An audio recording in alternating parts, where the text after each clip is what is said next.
여러분 안녕하십니까? EBS 초대석 정관용입니다. 2018년에 우리 문재인 대통령이 프랑스를 방문했는데요. 프랑스의 마크롱 대통령이 문재인 대통령한테 특별히 한국계 프랑스인 남매니까 오빠 동생이죠. 두 사람을 소개했어요. 두 사람이 다 이 마크롱 대통령의 측근으로 정계에서 활약하고 있는 그런 초엘리트들이었습니다.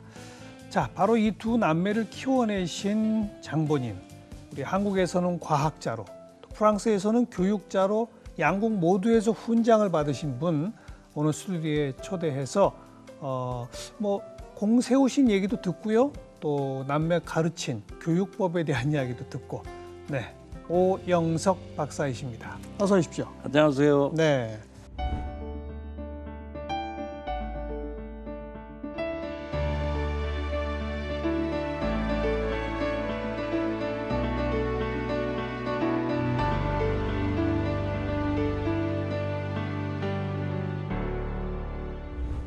지금은 한국에서 활동하고 계신 거죠? 네, 한국에 들어왔어요. 한 30년 나갔다가 들어오니까는 오래된 고향에 돌아온 것 같은 그런 감입니다. 네. 네. 30년 동안은 프랑스에만 쭉 계셨고, 예. 한국에 오신 지는 지금 얼마 되신 거예요? 한 그렇게 오래되진 않았어요. 그렇게 오래되진 않았는데 그래도 30년 동안 그쪽에 있으면서도 왔다 갔다 했으니까 하셨으니까. 그렇게 낯설진 않고요. 예. 그러니까 그 증거가 제가 한국말을 아직도 잘하고 있는 거죠. 예. 제가 방금 이야기한 그 남매, 네. 큰 아들하고 그다음 딸이죠. 네네, 그렇죠. 예. 한국 이름이? 한국 이름이 오영택, 그다음에 오수련. 오수련 이름이 이쁘죠. 예. 한국 이름을 프랑스에서 사용하진 않죠? 공식적으로는 사용할 때가 많아요. 그래서 저희 딸 같은 경우 오늘 델핀 수련이에요. 뭐 그렇게 얘기도 하고. 델핀 수련. 네. 그렇게 하고 세드릭 아들 같은 경우도 한국 분들 만나면은 오영택입니다 그래요. 세드릭 델핀이 이제 프랑스 이름이로군요. 예, 그렇죠. 네. 지금 그 둘은 현재 직함이 뭡니까? 현재 어떤 일을 하고 있습니까? 예, 아들은 마크롱 대통령의 강요로서 디지털 경제장관입니다. 디지털 분야의 총괄을 하고, 그다음에 딸 델핀은 하원 의원을 거쳐서 하원 의원. 예, 지금은 외무부 본부대사로 2020년 7월달에 파리에서 열리는 유엔 세계 여성 포럼의 사무총장을 맡고 있습니다. 네. 예, 그래서 7월 20일 날 세계 정상 한 50개국의 정상이 파리에 모여서 여성 인권, 남녀 평등 이거에 대해서 포럼을 연다고 합니다. 네. 특히 그 아들 오영택, 네. 마크롱 대통령하고 오랫동안 아주 최측근으로 활동해 오고 있다면서요? 네, 굉장히 최측근이죠. 사무실에 가면은 마크롱 대통령이 사진하고 메모를 써서 갖고 처음부터 나하고 같이 했고 앞으로도 계속 같이 할 거다. 나는 사랑한다. 그런 메모도 남아 있어요. 네. 근데 지금 이 둘 다 나이가 몇 살쯤이에요? 지금 둘 다 그러니까는 오영택은 제 아들은 1982년 12월생이고 그러니까는 지금 37이 되죠. 37, 38. 그다음에 그러니까 아직 40이 안 된 거 아니에요? 아직은 멀었죠. 예. 그죠? 네, 수련이는 3살 뒤니까는 34. 근데 벌써 장관. 예. 벌써 하원의원 거치고 대사. 네. 좀 빠른 편이에요. 빠른 편이고 그래도 나이가 젊은 데 비해서 굉장히들 성숙해요. 네. 그러니까는 좀 자기네들 성격이 그렇든가 그렇지 않으면은 배운 게 그런 것 같아요. 네. 이 두 사람이 정치권 쪽에 가서 일을 하겠다라고 하는 거는 아버지하고 다 상의를 했습니까? 아니요. 그냥? 아버지가 무슨 애들의 그 장래를 얘기를 해요. 그 장래는 자기 자신들이 결정하는 거니까 저는 앞으로 너희들이 뭘 하겠다 그러면은 저는 항상 보여주는 거예요. 그러니까 경험하고 그다음에 보여주면서 너희들이 이런 걸 하겠다 그러면 이런 거에 대한 장래는 어떻다. 그런 거를 보여주는 거지. 절대 부모로서 자식이 뭐 해라 이러고 결정 안 내는 거는 네. 큰 잘못이죠. 예. 그다음에 이제 마크롱이 대통령도 되고 장관도 되고 따님이 하원의원도 되고 네. 막 이런 소식들을 접할 때 네. 기분 좋으셨겠어요? 기분 좋죠. 뭐 직책이 중요해서 그런 게 아니라 자식들이 직업인으로서 잘 나가고 잘 열심히 한다는 건 무슨 직업을 하더라도 그렇죠. 부모로서는 즐거운 마음이죠. 그러니까는 그런 데다가 그 일에서 자기네들의 그 실력을 마음껏 발휘하니까 그게 아주 기분 좋은 일입니다. 예. 네. 지금 벌써 제가 시작하고 몇 말씀 이 아들 딸에 대한 얘기하면서 네. 이미 지금 답이 다 나와요. 무슨 답이요? 아빠가 아이들 장래에 대해 무슨 얘기를 하느냐? 애들 직업이 뭐 중요하냐? 애들이 다 각자 영역에서 열심히 하고 커리어 쌓고 두각을 나타내면 되는 거지. 이런 말씀하고 계시잖아요. 예. 한국의 아빠들은 안 그러거든요. 그 한국의 아빠들이든가 한국 부모들에 대해서 저는 좀 생각을 해봐야 될 것 같아요. 왜냐하면은 인간이라는 게 그 부모 자식 시간이라도 각자의 인생을 살아야 되고 또 한 가지는 그렇잖아요.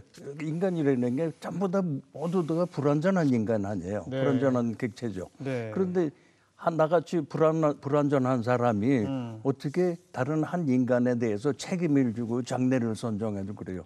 만약에 잘 되면은 다 좋지만은 부모가 다 잘 되라 자식 잘 되라고 얘기를 하지만은 만약에 잘못됐다 그러고요. 그러면 나중에 가서 얘야 내가 네 장래를 망쳤구나 이렇게 얘기할 수 없는 거 아니에요. 그 얘기한다고 뭐 달라집니까? 얘기한다고 돌아가는 것도 아니고. 그러니까 말이에요. 네. 그러니까는 부모가 해야 되는 거는 그래요. 그 경험을 보여주는 거. 그러니까는 경험을 쌓게 해주는 거는 막루의 경험에 많다는 거는 막루가 높다는 얘기란 말이에요. 막루가 높으면 멀리 볼 수 있죠. 그렇죠. 멀리 보면은 벌써 대비를 빨리 할 수 있고 그다음에 그거에 대한 그 방향 감각이라든가 모든 거를 자기가 나가의 방향을 확실히 볼 수 있는 거죠. 그 부모는 보여주는 거예요. 결정하는 게 아니에요. 저는 그렇게 생각해요. 경험을 쌓을 수 있는, 보여줄 수 있는 기회를 주는 거죠. 예, 그런 거죠. 그런 거죠. 부모가 하나 책임질 수 있는 거는 왜냐하면 어렸을 때 클 때까지 성령이 될 때까지 복지나 건강이나 이거는 책임을 져야죠. 그렇죠. 그거는 자기 자신들이 할 수가 없는 거니까 그거 외에는 장래를 책임진다는 거는 어불성설입니다. 사실 한국 부모들이 저는 자식을 모른다고 생각해요. 진짜 몰라요. 그러니까는 자식의 취향이라든가 무슨 그 자식을 자세히 들여다보지도 않은 상태에서 자기가 결정을 해준다고요. 너 무슨 과가? 무슨 과가? 그건 말이 안 되는 거죠. 자식들을 자세히 내면을 들여다볼 줄 아는 그런 눈이 필요합니다. 우리 박사님의 그 자녀 교육법이랄까 이거는 이제 조금 이따 본격적으로 좀 얘기 듣도록 하고 먼저 이 지나온 인생 되돌아봅시다. 프랑스는 어떻게 가시게 된 거예요? 그 전에 한국에서도 활동을 하셨잖아요, 과학자로. 제가 이게 처음 얘기하는 거지만은 1973년도에 제가 군대를 끝나고 서서문육교를 지나가다 보니까는 거기 그 당시에 TBC TV가 있었어요. 그래서 아나운서 시험을 봐서 합격했어. 그런데 가만히 생각해보니까 이건 내가 할 일이 아니다. 그런 생각을 하고서는 왜요? 그때 그대로 TBC TV에 있었으면 정 교수님 만났을 텐지도 모르겠지만 그랬겠죠. 그렇죠.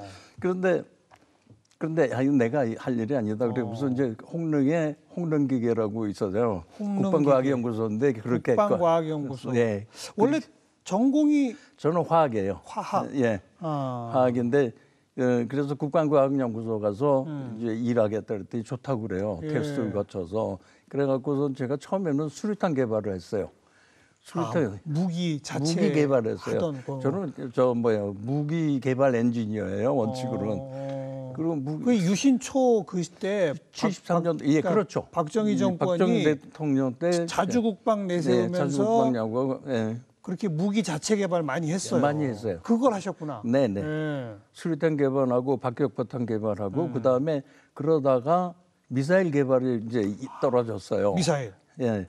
그래서 제일 한국 최초 미사일 개발을 하는데 네. 제가 그 추진체를 분해를 했어요. 망치 하나 갖고. 그래서 이게 어떻게 생겼나. 그렇게 해서 보고서는 그거를 똑같이 만드는 게 그러니까 리버스 엔지니어링이죠. 그때는 외국 무기 사다가 뜯어보고 다 그렇게 조립하고 그렇게 막 했죠. 그랬대요. 예, 리버스 엔지니어링이었죠. 예. 그래서 우리는 그때 나이키 호크 미사일을 어디서 구하다가 뭐 얘기로는 좀 구하는데 힘들었다는 얘기는 하세요. 네, 그래서 네. 저는 이제 그 분해 책임을 맡았어요. 추진체를. 그러고서는 이제 리버스 엔지니어로 그걸 다시 만드는데 아무래도 저희가 아무것도 모르는 상태니까는 기술이 필요하잖아요. 어렵죠. 그 미국은 기술을 주려고 그러질 않았고 프랑스가 기술을 준다. 그래 갖고서는 이제 프랑스로 출장을 가게 돼 있어요. 실습을 그 기술 이전 받으러. 기술 이전 받으러. 그러니까 불어를 배워야죠. 가서 먹고 살라 그러면 네, 불어를 배워야죠.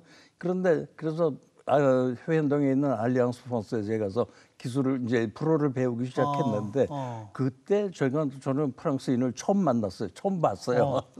그래서 그 영어 강사 선생님이 이제 프랑스인이었는데 그래서 말을 배웠어요. 프랑스 말을 가르쳐 주던 프랑스 강사 선생님은 예, 그래서 한 3개월 반 정도 배웠나? 그러고서는 나중에 이제 헤어졌다가 어떻게 만나갖고 그다음에 이제 서로 친하게 됐어요. 그래서 그 당시에 제가 한국에서 국방과학연구소에 계속 있을 때 무슨 일이 있었냐면은 보안대에서 이게 이상하다 이거야. 미사일 엔지니어를 외국인 여자가 자꾸 왔다가 만나고서는 떠났다가 다시 온다 이거예요. 그러니까 이게 정보 유출이 아닌가. 간첩이구나. 예, 그런 생각을 했을지도 몰라요. 불어 가르쳐준 강사 선생님이라는 걸 몰랐군요. 알았죠. 알았는데도 강사를 나중에 그러니까 제가 왔다 갔다 하니까는 그래서 취조를 받았는데 그 취조받는 게 인격적으로 정말 모욕이 돼요. 예, 저는 그런 박정희 정권 때 어떤 유신에서 뭐 남산이고 뭐고 그런 게 많았었잖아요. 정보교통에. 그런데 저는 미국 엔지니어로서는 자유를 누렸는데 결국은 취조 한번 받아보니까 이게 아니구나. 그다음에 저는 프랑스에서 자유와 인권이라는 거를 느끼고 배워왔단 말이에요. 그러니까 그 자유와 인권이라는 건 한번 접하면은 도저히 뒤로는 못 가요. 예. 그래서 이건 내가 한국을 떠나겠다. 예. 그래서 저는 아주 잘 갔다고 생각해요. 결국은 그 강사분과의 만남 때문에 취조를 당하게 되고 그것 때문에 떠나게 된 거네요. 네, 결국은 그렇죠. 예. 떠나기 전에 잠깐 다른 큰 기업에 가서 근무를 했는데 그 당시도 큰 그 기업이 방산업체를 이제 시작을 한 거예요. 그래서 그 당시에 저희가 항공산업이라든가 이런 기획을 했어요. 무기산업에 대해서. 그래서 거기서 있는데 보니까는 좀 일을 하시다가 일을 했는데 그 근무 스타일이 전혀 저랑 안 맞는 거예요. 아침에 출근해서 일을 하면은 하는 거지만은 처음에는 안 해요. 오전에는 커피 마시고 신문 보고 있다가 저녁 때 일을 시작해서 야근을 하고 야근 수당 받으려고. 그랬는지는 전 몰라요. 그렇게 하고서는 그 다음에 무슨 일이 있었냐면은 그 다음에는 팀워크를 잘 짠다고 회식을 자주 하니까 술 마시고. 그러니까 저는 그런데 그 당시 프랑스 여강사님이랑 같이 있었단 말이에요. 같이 살았어요. 이미 살고 결혼하신 거예요? 예, 그거는 그렇죠. 결혼은 안 하고 동거 중이셨어요? 동거 중이었죠. 그런데 그러면 저는 그렇잖아요. 제가 누구를 만나고 같이 있는다 그러면 그 사람을 위해서 서비스를 해야 되고 정상적인 경유라면은 그렇잖아요. 그런데 맨날 밤늦게 들어가면은 말이 안 되는 거죠. 그래서 저는 공표했어요. 나는 이제부터 야근 안 하고 회식 안 하고 난 집에 간다. 왜냐하면 내가 외국에 여자랑 사는데 이게 내가 해야 될 일이 아니다. 나는 내가 그 어떤 사람을 만나면 내가 내전적으로 서비스를 해야 되고 내 의무를 다해야 된다. 알겠습니다. 예. 가셔서는 뭘 하셨어요? 처음에? 가서는 할 게 없어요. 외국에 처음에 가면 가장 쉬운 게 공부야. 그러니까 학교 들어갔죠. 학교 들어가서 이제 가서 연구실 가서 하던 연구 계속하고 그러면서 이제 박사 학위 받고 박사 학위 받고 수업 그 기업에 취업을 하고 그렇게 됐죠. 프랑스에서는 학교 교수직도 하시지 않았나요? 예, 그랬어요. 그렇죠? 예, 그 국립응용과학원이라고 리옹의 가장 큰 학교인데, 예, 굉장히 중요한 그 과학기술 분야의 가장 중요한 학교 중에 하나예요. 그럼 그 학교 교수직도 하시고, 민간 기업에도 계셨고, 그러니까는 저는 사실 연구소, 민간 기업, 그다음에 학교 이렇게 왔다 갔다 하는 그런 스타일이었어요. 그러니까는 경험이 원래 다양하죠. 예, 그렇게 우리나라 교수분들이 공부만 하다가 자주 그냥 그 공부만 하다가 이제 교수 되고 그러면 현장을 잘 모르는 경향이 있어요.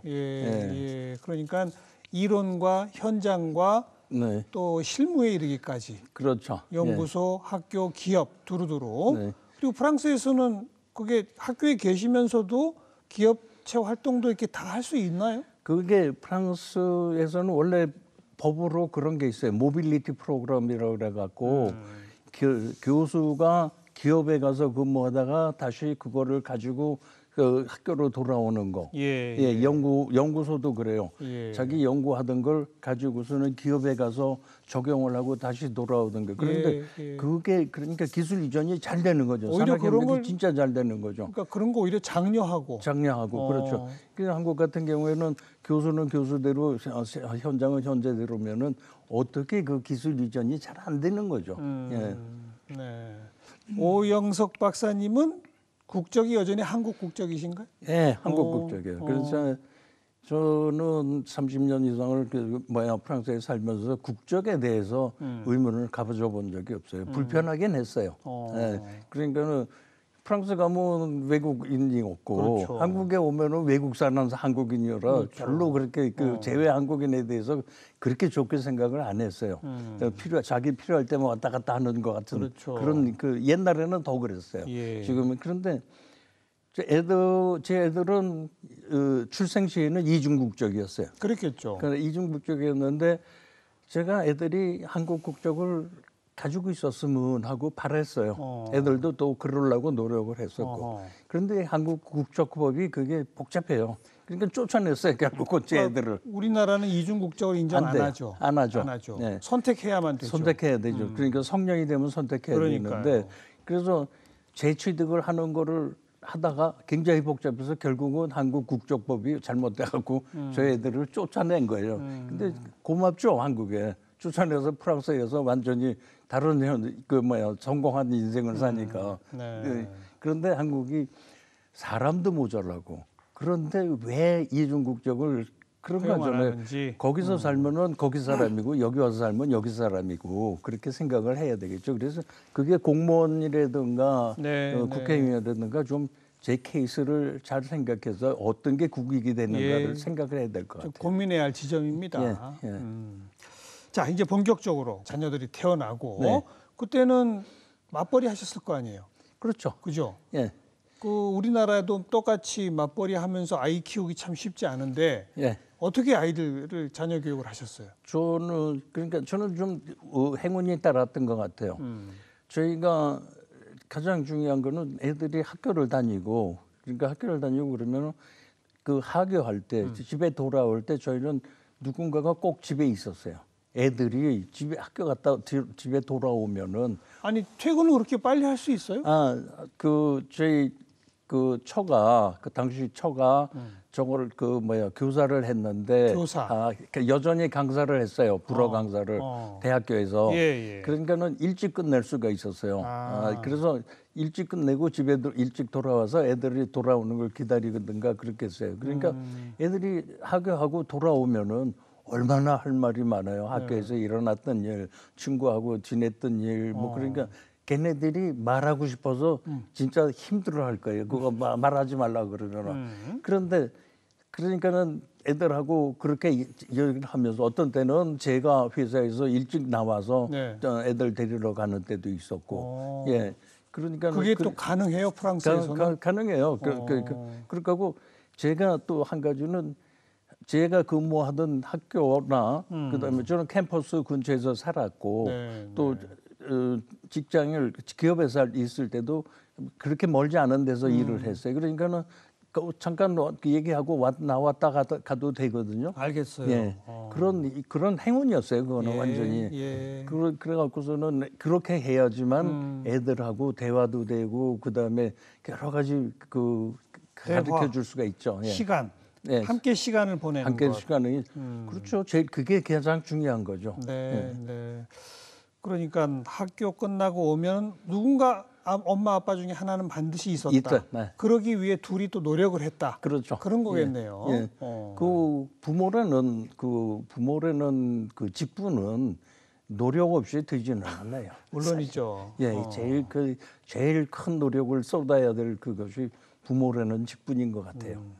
그렇게 노력하면서 시간을 함께 보내고 대화하면서 네.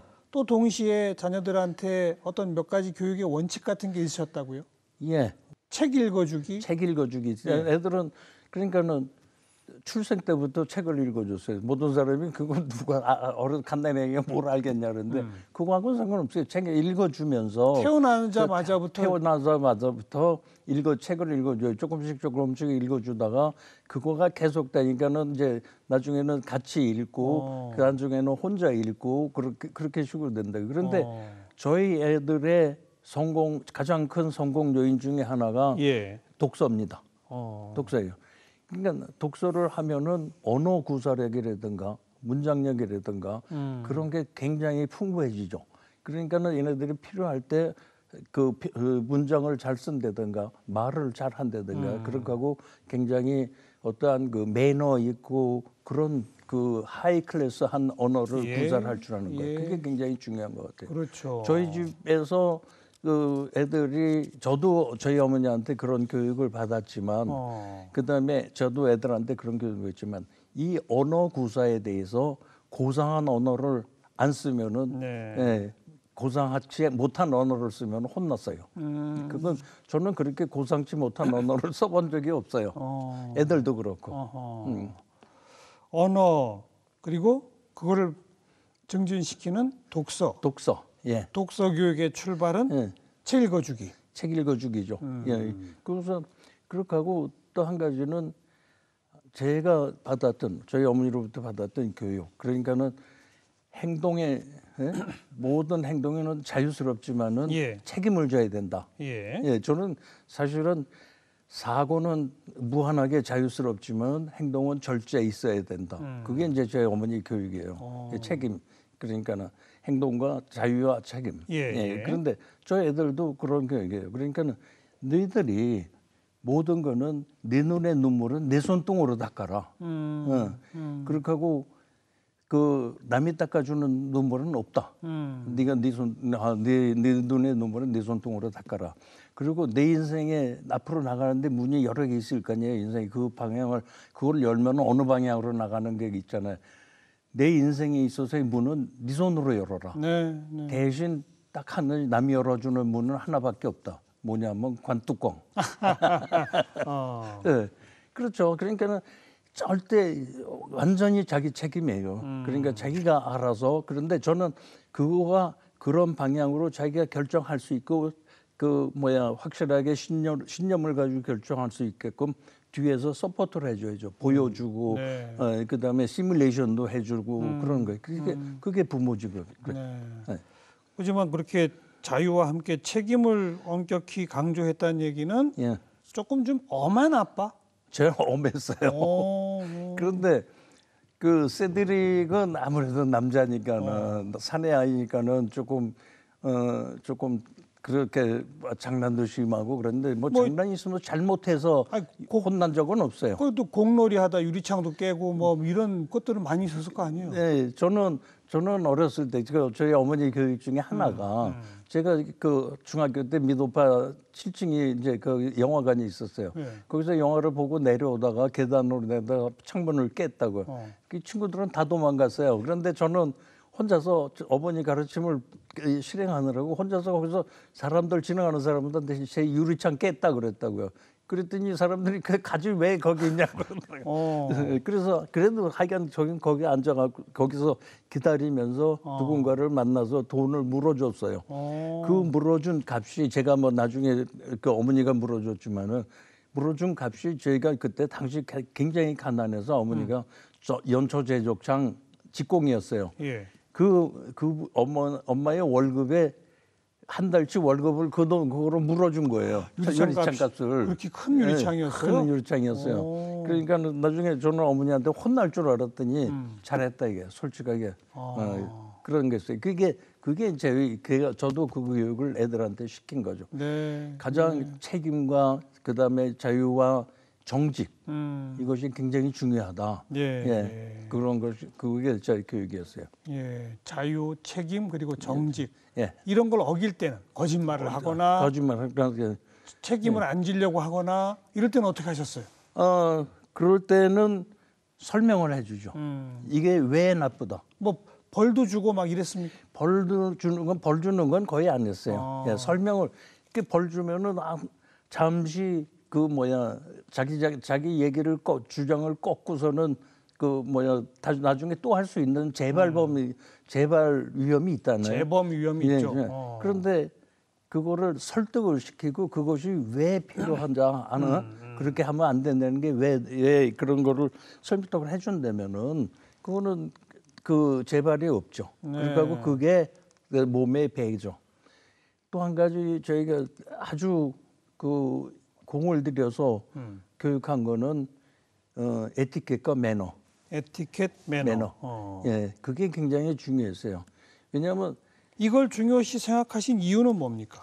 왜냐하면 그거는 사람이 그 에티켓이라든가 그런 거는 사실은 사람과 사람이 복잡한 사회에서 살아가는데 서로 즐겁기 위한 그 규약이죠. 기본 룰. 예, 기본 규약이죠. 그러니까 서로 즐겁기 위한 기본 규약인데 그거를 안 지키면은 결국은 사람에 대한 그 예라든가 모든 거를 파괴하게 되는 거죠. 예, 그래서 그렇게 하고 21세기라든가 뭐 이럴 때 저희가 그 에티켓이 지금 많은 사람들이 그런 생각을 해요. 구닥다리 생각이다. 에티켓이나 매너다. 아니죠. 아니 젊은이들 보세요. 그리고 우리나라의 문제가 저는 그렇게요. 그러니까 몇 세대 동안 이 에티켓이라든가 매너라는 게 가르치질 않아서 자꾸 이게 그런 그 비매너, 비에티켓이 세습이 돼요. 지금 사회가 한국 사회가 보세요. TV 같은 데서 보면은 그 에티켓 중에 하나가 남자는 여자 앞에 모자를 안 써요. 그렇죠. 그러니까 밥 먹을 때 모자를 안 써요. 그 TV 보면은 좀 요새 뭐 모자 쓰고서는 그렇게 하고 너무 그런 식으로 그 비매너를 자랑스럽게 생각한다고요. 저는 그게 잘못됐다고 생각해요. 그렇게 하고 에티켓과 매너에 정통하면은 세계 어느 나라를 가든 환영받죠. 환영받죠. 네. 그래서 자유, 책임, 정직, 에티켓, 매너, 독서. 또 뭐 있습니까? 외국어 교육? 외국어는 특별히 교육을 안 했어요. 그런데 외국어를 하나 더 안 되는 거는 세계를 하나 더 얻었다는 얘기거든요. 그렇죠. 왜냐하면 우리 생각은 언어에 의해서 지배당하죠. 그러니까는 외국어를 하나를 더 한다 그러면 그 나라 사고와 문화와 모든 거를 쉽게 더 이해할 수가 있는 거죠. 예, 그래서 특별히 외국어를 가르치진 않았어요. 그렇게 두 가지 이제 그 세드릭이 났을 때는 제가 세드릭 가고 이제 불렀어요. 왜냐하면 제왕절개를 났는데 제가 그 앞에 있었어요. 제왕절개 그때 할 때. 그래서 나왔는데 보니까는 그래서 이렇게 의사님이 의사 선생님이 꺼냈는데 그래서 제가 세드릭 그랬다고요. 그런데 이름을 지어 놓으셨구나. 예, 이름을 지어놨어요. 이름을 지은 그 이름 원칙도 뭐냐면 세계 어느 나라 언어로 부르든 똑같은 이름에 부르게. 예를 들어서 리차드, 영어의 리차드는 불어로 부르면 리샤 그런다고요. 그다음에 뭐 스페인어로 보면 리카르도 뭐 이런 그럼 틀리단 말이에요. 근데 세드릭은 다 똑같아요. 세드릭은 다 똑같아요. 세드릭 델핀이 그래서 제가 그렇게 이름을 지은 거예요. 그렇군요. 그러니까 국제적인 마인드를 얘네들이 그다음에 갔을 때 국제적으로 놀아라 그런 생각을 미리 하고 있었어요. 그런데 델핀이 나는 거는 델핀은 이제 정산분만 했는데 제가 수련화 그랬다고요. 나올 때. 한국 이름으로? 한국 이름으로. 그랬더니 그게 제가 왜 그러냐면 어떤 논문을 읽었는데 출생 시에 외국어로 불러주면은 외국어를 더 잘한대요. 그런데 그래서 그런지 그러니까 그 델핀한테는 한국말이 외국어일 테니까. 그렇죠. 예. 수련화 해주면. 예, 그랬더니 수련이가 외국어를 굉장히 잘해요. 굉장히 많은 나라 말을 해요. 몇 개 나라 나는데요?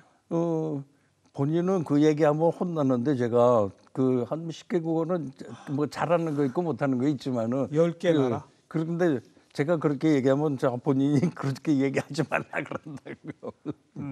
뭐 페르시아어도 하고 뭐 옛날 그리스어도 얘기하고 뭐 그래요.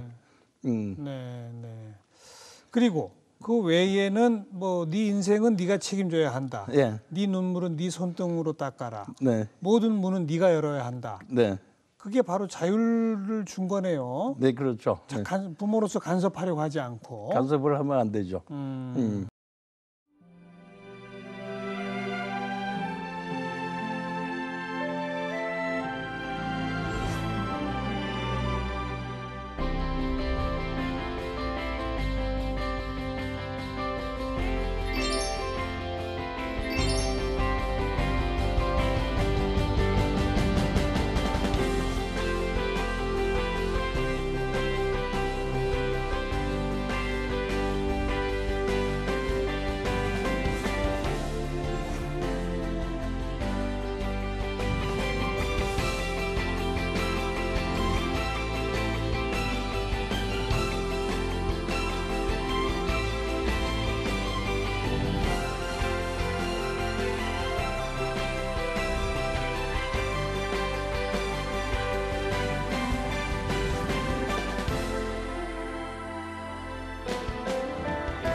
프랑스의 학교 교육이 또 우리 한국의 학교랑 많이 다르잖아요. 한국의 그러니까는 프랑스의 교육이라든가 제 교육에 관한 그런 것 같아요. 교육이라는 거는 하나의 사이클이에요. 그렇죠. 그러니까 인지하고 분석 비평하고 종합하고 그다음에 행동하는 게 하나의 교육의 전체적인 사이클이라는 걸로 생각을 해요. 그런데 프랑스 교육은 거기에 근접해요. 근접했는데 한국 교육은 인지 정도에서 그치는 것 같아요. 맞아요. 맞아요. 인지 정도에서 뭐 자식 숫자를 외우고 뭐 그런 거잖아요. 암기하는 거죠. 그런데 암기가 그놈의 암기가 수능 시험 끝나고 나면 다 없어 필요가 없는 거예요. 잊어버리죠 또. 필요가 없는 게. 그래서 저는 이 한국에 지금 뭐 요새 한참 떠들었잖아요. 수신이, 정신이, 뭐 학종이니, 뭐 수학능력 시험이니 그런 게 그러면서도 계속 교육 개혁을 얘기를 해요. 그런데 그 교육 개혁 자체가 사실은 땜질 정도밖에 안 돼요. 우리나라가 정작 필요한 건 교육 혁명이고 이 교육 혁명이라는 게 젊은이들에 의해서 이루어져야 될 것 같아요. 저는 젊은이들한테 일어서라고 얘기하고 싶어요. 옛날에 4.19 때 일어서서 나라까지 바꿨는데 지금 일어서서 교육을 못 바꿀 거냐. 자기네들 앞일인데 자기네들이 무관심해요. 저는 중고등학생들 일어서서 자기네들 앞일을 자기네들이 결정을 해야 될 거라고 생각해요. 좋은 분석이시네요. 사람은 뭔가 인지하고 자료와 정보를 분석해서 분석 비평해야죠. 예. 분석 비평하고 그다음에는 종합해내는 능력, 예. 사고 창의력이죠. 그렇죠. 그다음 그것이 자기 행동으로 의견 제시하고 그다음에 행동으로 행동하고. 옮길 수 있어야 되고. 예.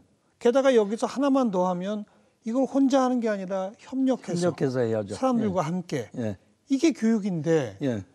우리는 소통의 창은 딱딱 닫아놓고 각자 자기 책상에 앉아서 주는 거 그냥 외워. 이걸 하는 얘기 아닙니까? 예, 예. 그러니까 그게 수능 시험 끝나면 쓸모가 없는 거예요. 그렇고 제일 중요한 게 사회적 비용이 얼마만큼 들어가느냐. 예. 교육이 잘못됐기 때문에 사회적으로 저희가 어떠한 그 정상적인 교육을 했으면 사회가 다르게 발전했을 건데 물론이죠.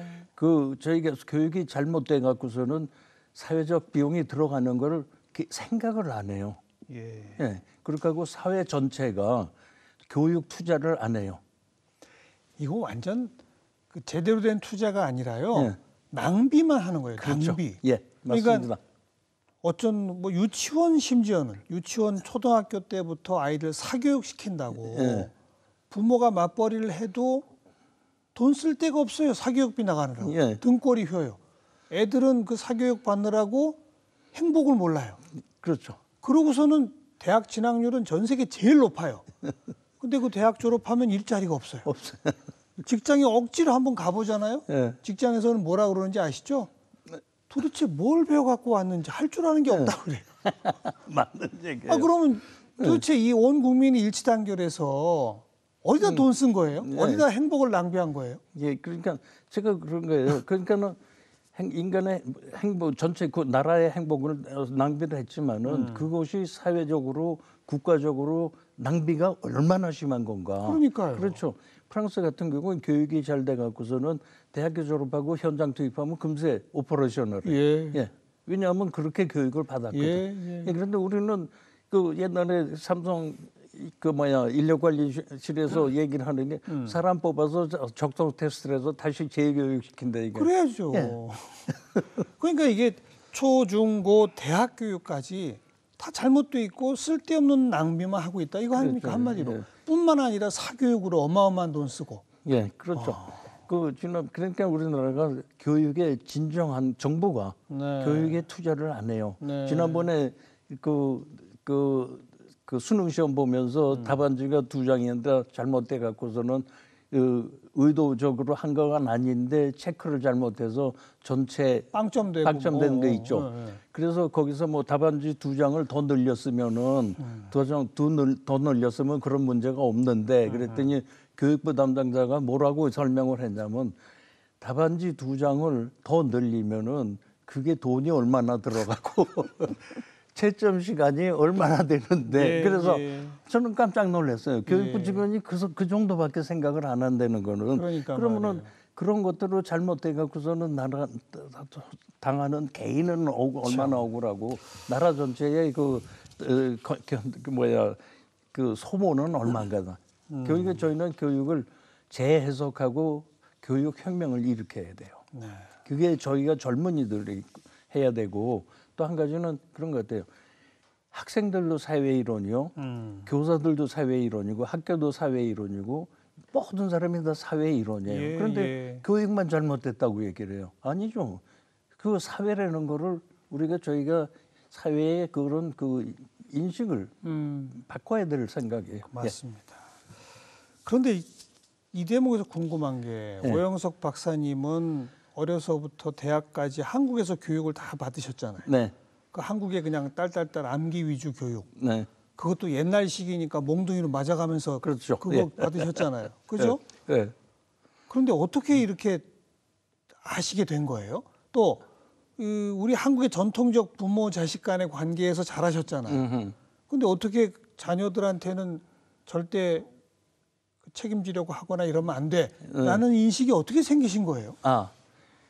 안 배워본 걸 어떻게 가르칠 수 있었냐는. 예. 저는 그러니까 한국을 떠나서 프랑스에 갔을 때 굉장히 많은 생각을 했어요. 나는 누구고 내가 떠나온 사람들, 그러니까 한국 사람들은 누구고, 내가 같이 사는 사람들은 누구고, 내가 앞으로 만날 사람들은 누군가. 여기에 대해서 굉장히 생각을 많이 했어요. 그래서 저는 한국인들이 모르는 한국인 굉장히 잘 알아요. 그러니까는 예를 들어서 제가 프랑스에 있다 한국에 오면은 대중교통 타고 다니면서 사람들이 얘기하는 걸 들어요. 네, 네. 아, 이 사람들이 단어를 이런 걸 쓰고 막 표현을 이렇게 한다. 그러면 이게 의식이 어떻게 바뀌고 있구나. 이런 거라든가. 이게 앞으로 잘 되려면 어떻게 생각해야 되는가. 저는 그렇게 단순히 혼자서 혼자서 생각하고 이렇게 하는 게 좋겠다고 그래서 지금까지 제가 가지고 있는 모든 철학과 그런 생각이 사실은 제 개인의 그런 걸로 생각한 거예요. 네.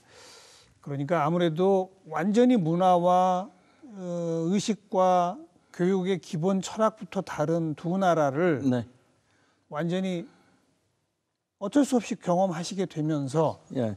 아, 한국에는 이런 문제가 있구나라고 하는 거를 뼈저리게 느끼신 거네. 그렇죠. 그러니까 사람이 외부를 접촉해야지. 그러니까요. 혼자 한국에 있는 사람들보다는 외부를 접촉하고 제가 한 50개국을 다녔어요.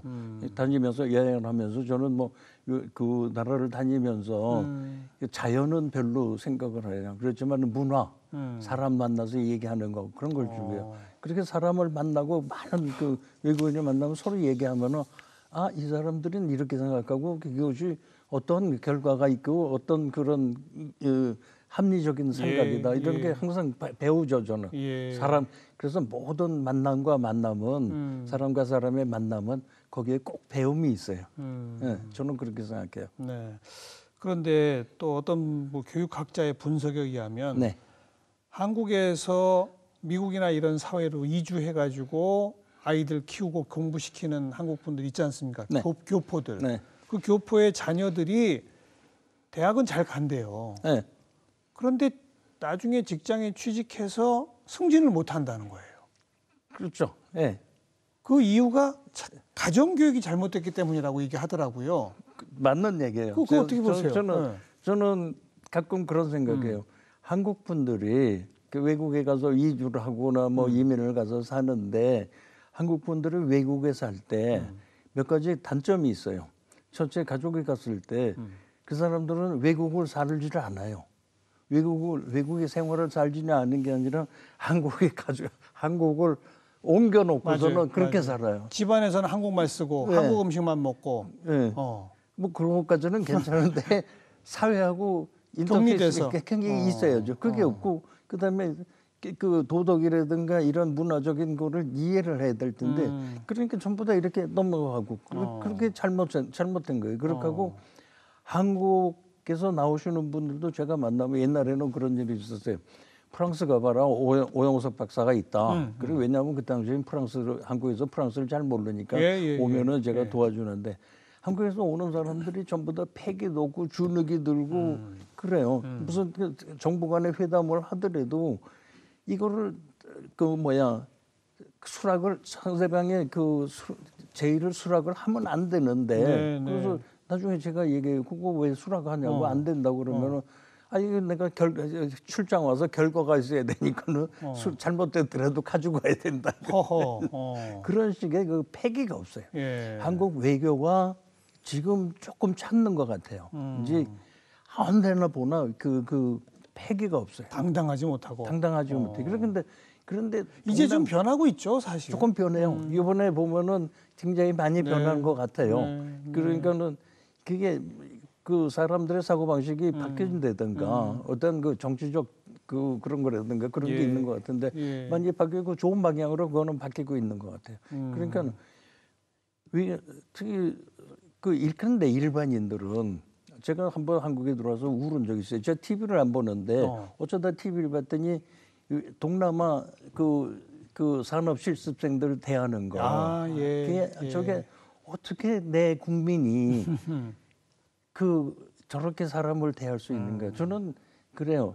가장 민주주의라는 거는 한 인간이 하나의 인간을 만났을 때 인간이라는 하나의 이유로만으로도 존중을 해야 돼요. 그런데 우리는 그런 걸 안 해요. 아니 강한 나라 사람들 앞에는 굽신굽신하고 약한 나라 사람들한테는 막 함부로 하고 그게 저는 그게 못마땅해요. 그거 고쳐야 된다고 생각해요. 사람은 다 똑같아요. 그런데 정작 중요한 건 그 아들, 딸 둘 다 아빠의 그 교육을 좋아합니까? 좋아하죠. 그래서 그렇게 평가해요?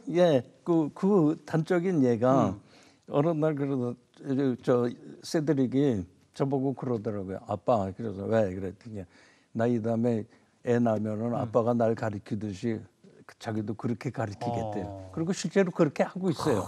이제 손주가 있잖아요. 손주가 둘인데 그렇게 하고 있어요. 잘 가리켜요.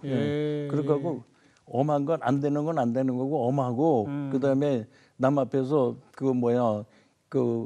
남이 베풀어 줬을 남한테 인사하는 거 그러니까는 만나면 인사하고 남이 베풀어 주면 고맙다 그러고 그런 걸 인사하도 아주 굉장히 엄하게 가르쳐요. 아빠한테 배운 대로 자기가 하더라. 그 얘기는 아빠의 교육법을 인정하고 칭찬한다는 거 아니겠어요? 그런 거 같아요. 제일 좋은 상을 타신 겁니다. 그게 아빠로서 진짜 기분 좋은 얘기예요. 프랑스의 30대 장관, 하원 의원, 본부대사들이 어떻게 생겼는지, 어떻게 만들어졌는지 이제 좀 알 것 같습니다. 오영석 박사님의 교육 덕택에 그런 인재들이 큰 게 아닌가 생각이 되고요. 우리 시청자분도 아마 교육에는 기본 철학부터 좀 바꿔야 될 게 있구나 느끼셨을 것 같습니다. 오늘 귀한 말씀 잘 들었습니다. 고맙습니다. 감사합니다. 네.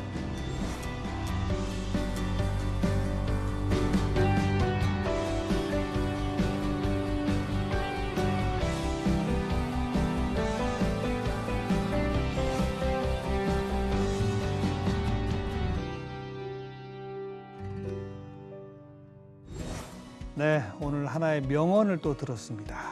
여러 가지 인생의 문 가운데 남이 열어주는 문은 관뚜껑밖에 없다. 네, 여러분 좀 기억해 두시길 바랍니다. 다음 시간 또 뵙죠. 안녕히 계세요.